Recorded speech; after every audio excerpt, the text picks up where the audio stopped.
aí, galerinha, tudo bem com vocês? Como é que vocês estão? Que saudade de vocês no final de semana, beleza? Gente, vamos lá para a aula de Sociologia. Hoje a gente vai falar, dando continuidade a estruturas e organizações sociais, o último tema que a gente viu, né? Dividir essa aula em duas partes porque realmente é um tema muito grande, né? Como se vocês terem uma olhada lá, vocês veem que o tema é enorme, tem um monte de coisa, tem várias coisas pra gente falar e totalmente interessantes, coisas que a gente aplica e usa no nosso dia a dia, né? E é por isso que a gente está aqui, para quê? Para entender a funcionalidade das coisas no nosso dia a dia e racionalizar e pensar sobre elas, né? Isso que é o estudo também da sociologia, entender a nossa funcionalidade, né, no dia a dia, como a gente interage, como as pessoas interagem, qual é a razão dessas coisas, beleza? Então vamos lá. Para a gente falar sobre essa questão de estrutura e organização social, uma das outros pilares que a gente tem que ver, que a gente viu lá na aula anterior, foi a questão da divisão da força de trabalho, né? Como o trabalho era dividido, como cada pessoa tinha sua tarefa, como cada pessoa era importante para um mecanismo de uma sociedade, beleza? Para o mecanismo de cada sociedade, beleza? Então a gente viu lá que cada pessoa é importante para a sociedade, mas também como essas pessoas vivem nessa sociedade, beleza? A primeira coisa que a gente vai trabalhar agora é falar sobre cidadania, né? A importância em si da cidadania. Mas, na verdade, Hugo, o que é cidadania? Galera, vamos lá. Cidadania são as pessoas exercendo o seu papel, o seu dever na sociedade. Tanto exercendo o seu papel, né? Com as suas obrigações e também pedindo os seus direitos, né? Então é uma troca. Então a cidadania é isso, é o ato de você fazer as suas obrigações como cidadão de uma sociedade e também cumprir suas obrigações como uma pessoa que faz parte também da sua sociedade. Então você cumpre o que você deve fazer, mas também você tem os seus direitos, né? Por exemplo, eu tenho direito do ir e vir, não é? Eu tenho direito de ir em qualquer lugar, mas eu também não posso tirar o direito das outras pessoas de ir e vir, né? Por exemplo, eu quero passar numa rua que tem aqui, beleza? Eu não posso jogar, eu quero passar, passei, por quê? Meu direito. Agora, eu também tenho o dever de manter essa rua aberta. Então, eu não posso deixar e largar meu carro ali no meio da rua, porque vou estar indo contra o direito das outras pessoas de passar. Então, isso é cidadania, né? O quesito em si da cidadania foi criado basicamente lá atrás, lá na Grécia Antiga, né? Por um filósofo chamado Platão. Ele foi um dos grandes filósofos que começaram a estudar essas questões de ciências políticas, né? Como a gente se governa, como devemos governar, como devemos agir em sociedade, né? E ele que traz os primeiros conceitos. Então, assim, ele está vendo como é tão importante a gente estudar filosofia também para entender como esse mundo funciona num todo, né? Como ele é bonito. A gente assim, me deixa até feliz falar dessas coisas, né? E a gente vai ver o seguinte, a gente vai ver que tudo isso vai se englobando, vai juntando, e aí o Platão ele já observava isso nas cidades, né? Porque ele já vivia em Atenas, que já era uma cidade-estado grega, mas ele via que poderia melhorar isso e como as pessoas poderiam viver. Então ele fez um livro chamado A República, onde ele constrói as principais ideias de como as pessoas devem viver em cidade, como essas cidades devem se organizar, como cada estado, como que funciona também, né, os poderes, de como uma sociedade vai se organizar de uma forma perfeita. Né? É isso que o Platão buscava. E de certa forma ele influencia muito no nosso cotidiano, na nossa vida hoje, as formas de como a gente utiliza, né, as próprias ideias do Platão no nosso dia a dia. Beleza? Então a gente observa o quê? A gente observa que o Platão, o quanto é importante para a gente observa também o quanto essas ideias dele também influenciam na política hoje, beleza? E também o quanto a gente deve fazer para uma sociedade ser melhor, né? O quanto a gente deve fazer no sentido de buscar, sim, os nossos deveres, mas também, sim, de cumprir também os nossos deveres, né? Como pessoas, né? A gente cumprir nossos deveres e também ter os nossos direitos, né? É uma mão dupla. né? E viver também, o mais importante que viver em cidadania, né?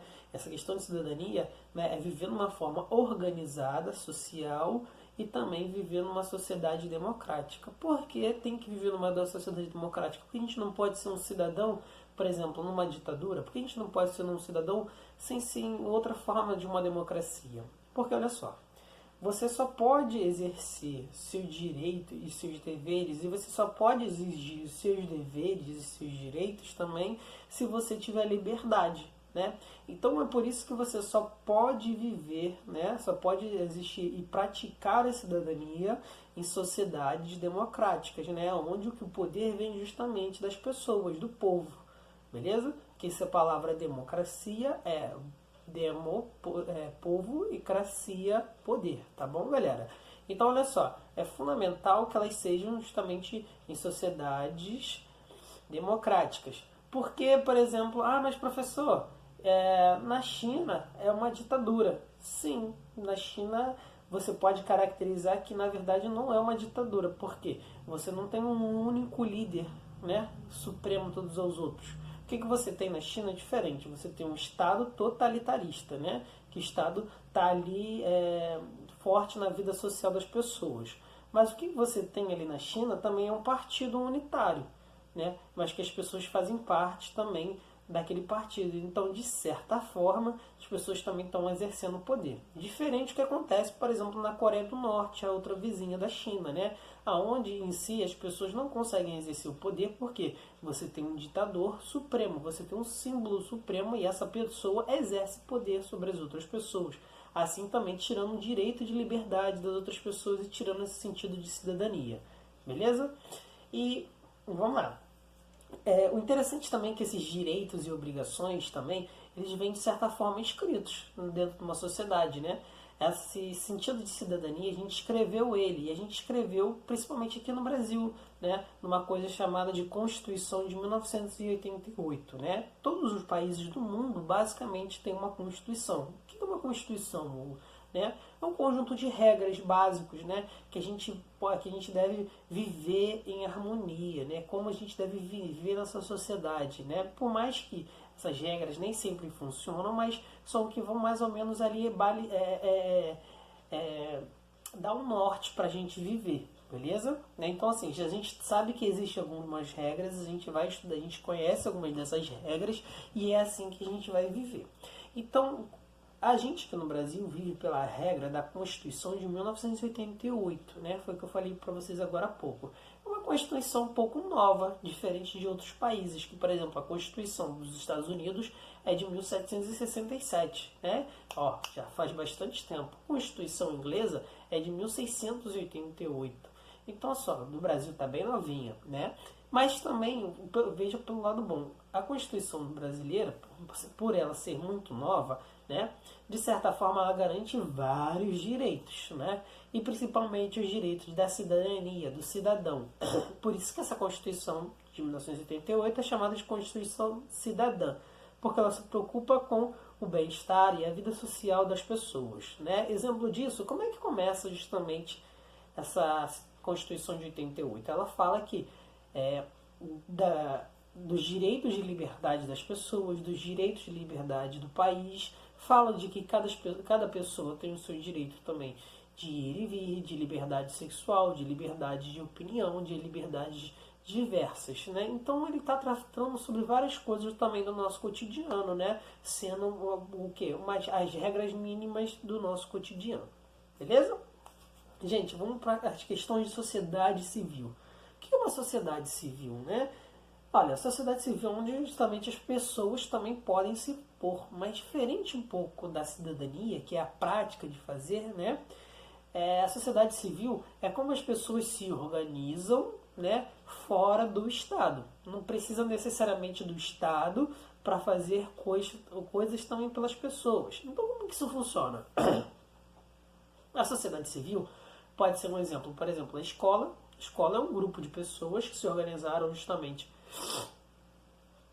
para um projeto de ensino, de educação, e acaba justamente sendo uma instituição que beneficia as pessoas de certa forma. Né? Esse é um exemplo de uma sociedade civil. Então ela presta o serviço que o Estado às vezes também presta ou que não presta. E aí você vai ter várias sociedades civis, vários grupos de pessoas, por exemplo, o movimento negro, o movimento indígena, o movimento feminista, né, que também é um grupo. Você tem vários movimentos feministas. Você tem as organizações sociais, você tem os sindicatos que representam justamente os trabalhadores. Então você tem uma infinidade de organizações civis, né, que vão justamente tá ali num papel do que o Estado faria, mas que o Estado não pode fazer. Então, de certa forma, essa sociedade civil, né, esse grupo de pessoas vão se organizar para justamente criar essa organização. O interessante de falar disso é o seguinte, é que a gente muito próximo, isso está muito próximo da gente, né? Que a gente, por mais que a gente não ache, mas essa sociedade civil, essa ideia de organização está muito próxima da gente, né? Quando vocês se juntam para querer buscar um objetivo comum, isso também é uma forma de uma organização civil, né? Onde as pessoas estão se organizando para quê? Para querer buscar um objetivo em comum. Exemplo disso. É bem interessante quando vocês têm lá o interagir no final do ano. Então vocês se unem e tal, começam a pedir mantimentos. Então vocês estão se engajando, um grupo de pessoas se engajando para beneficiar um grupo de pessoas, direta ou indiretamente. Beleza? Isso é um exemplo do que é a sociedade civil, né? O que uma organização civil pode fazer. Se vocês colocassem o nome disso, se vocês colocassem um monte de outras coisas nisso, né? E aí, nessa bagagem toda, também vem uma coisa chamada de ONG, Organização Não Governamental, né? Que são as organizações sociais. Essas organizações sociais, diferente um pouco da organização civil, que é feita por várias pessoas, né? Essas organizações sociais também vêm nessa mesma levada justamente da sociedade civil, né? Que é um grupo de pessoas, então aí é mais diverso. Essas organizações sociais, elas vão surgir principalmente depois da Segunda Guerra. Quem vai regulamentar essas organizações não governamentais vai ser justamente a ONU, depois da Segunda Guerra Mundial. Elas nunca vão buscar o fim lucrativo, e por mais que elas ainda tenham, gerem riquezas, né, e recebam também riquezas, por exemplo, como a CUFA, como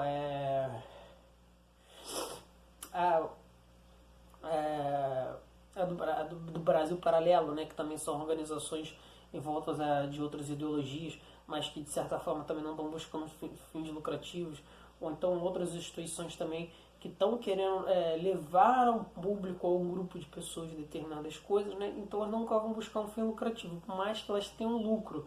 E aí o que elas têm que fazer com esse lucro? Reinvestir esse mesmo lucro nesse mesmo temática que ela trabalha, né? Então elas sempre são pró-comunitárias, são sempre pró as suas vivências ali ao redor, né? Exemplo disso, por exemplo, você tem uma cooperativa de moradores, onde você vai ter um grupo de moradores que vão se auxiliar ali, e eles também não vão gerar lucro, se gerar lucro, esse lucro vai voltar também de certa forma para eles, né? E vai ser uma questão comunitária. Essas organizações também sociais, essas ONGs, elas também são temáticas. O que elas são geralmente temáticas? Elas trabalham com um único tema, né? Ou trabalham com educação, ou trabalham com cultura, ou trabalham... Elas sempre têm um tema muito bem recortado. Para quê? Para ter uma maior identificação, beleza? E elas são extremamente importantes por isso, né? Porque você precisa de identificação, você precisa de contato, você precisa criar ideias, né? Você precisa criar movimentos. E elas são também necessariamente voluntárias, né? Elas não são empresas, elas não geram lucros, vocês não podem ter funcionários. Boa parte das pessoas que estão ali são voluntárias, né? Por isso que surge muito dessa questão de organização civil. Para quê? Para que você possa ter pessoas ali engajadas nas mesmas coisas, nos mesmos objetivos, né? E não simplesmente pela troca de salário, né? Então são relações bem diferentes de uma empresa. Porque todo mundo que está trabalhando ali, todo mundo que está ajudando ali, está interessado no mesmo objetivo e no bem comum, né? Abrindo mão principalmente de dinheiro. E aí, se a gente vê essas organizações sociais, fazem parte do terceiro setor, né? Terceiro setor de uma escala, né, de organizações civis. né, de organizações, por exemplo, como o Estado, que é o primeiro setor, né, que é a política, onde se encontra também justamente nas organizações civis a política. O segundo vai ser as empresas e as indústrias, e o terceiro vai se encontrar justamente essas organizações civis. Perdão, gente, que estou um pouco resfriado, que vai fechar justamente essas formações de estados, tá bom? De como as pessoas vão se relacionar. Por último, antepenúltimo, a gente vai falar sobre empresas, né? Como que essas empresas e suas responsabilidades, né? A gente tem que entender que não é simplesmente a gente vai lá, abre uma empresa e tal, fica tudo certo, né? Quem é o dono da empresa, ele tem uma responsabilidade, galera, muito grande, né? As empresas em si, hoje, cada vez mais, possuem uma responsabilidade com os seus empregados, com os seus empregadores, com o seu público que ela está entendendo, né? Principalmente com a comunidade que ela vive. Então, isso cria uma relação muito importante. Por exemplo, bem próximo da gente, a gente tem a Ambev, né? É uma grande empresa. De certa forma, a gente cria uma relação e a empresa também cria uma relação justamente com as pessoas que moram ao redor, né? E aí tem várias questões também de responsabilidade social, de responsabilidade empresarial, porque ela começa a ganhar um espaço fundamental na nossa vida, né? Principalmente na vida das pessoas que vivem ao redor, que dependem dela, as outras empresas também que dependem dela funcionando. Né? Então vamos lá. Quando a gente fala dessas empresas de responsabilidade social, a gente vai ter duas, né? Que vai ser responsabilidade interna e ela vai ser responsabilidade externa. Essa responsabilidade interna vai ser direta a relação, né, das empresas com o empregado, né? Como que essas empresas tratam os seus empregados, né? E aí isso gera uma relação muito grande, porque depende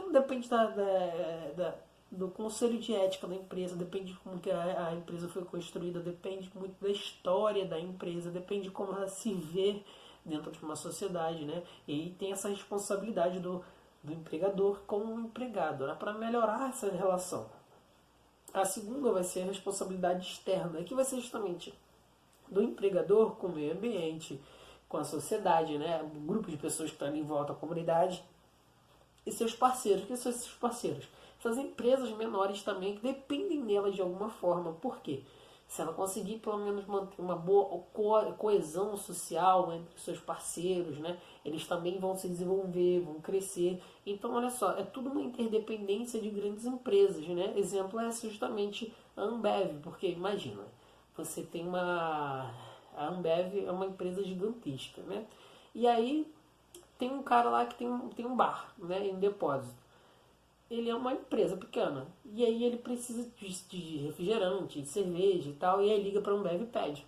Aí a Ambev fala, tudo bem, vou ir levar. E aí passa um dia, 2 dias, 3 dias, 4 dias, 5 dias, 10 dias e não leva o produto e o rapaz já tinha pagado. E aí?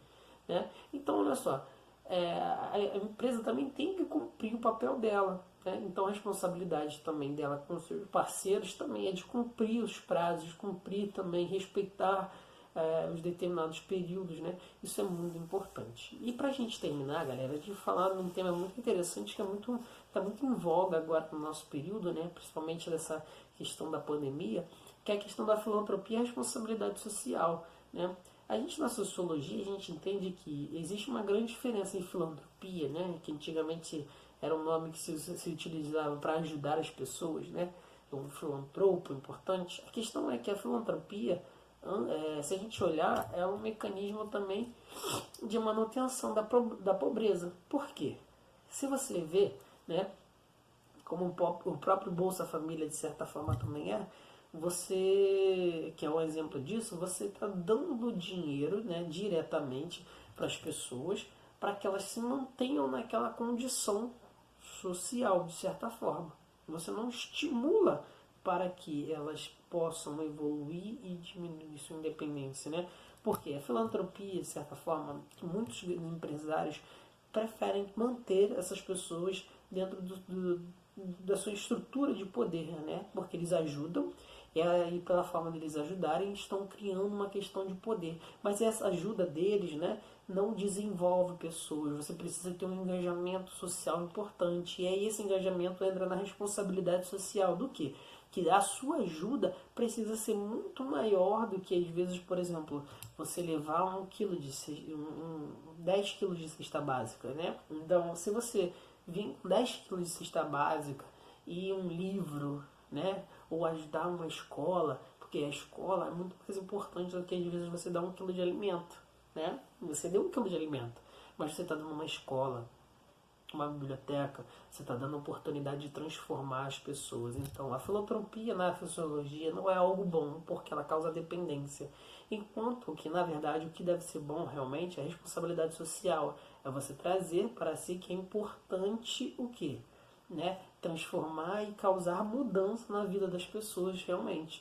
E um exemplo disso é justamente a escola, né? Então, se eu sou um filantropo, eu tenho lá 500 milhões, prefiro dar 500, todos os meus 500 milhões em cesta básica, que muitas das vezes, ou dar o dinheiro, que isso muitas das vezes pode acabar e fazer uma diferença momentânea, ou posso redistribuir uma parte desses recursos entre cesta básica e uma biblioteca, e uma escola, que são mecanismos que podem transformar a vida das pessoas, né?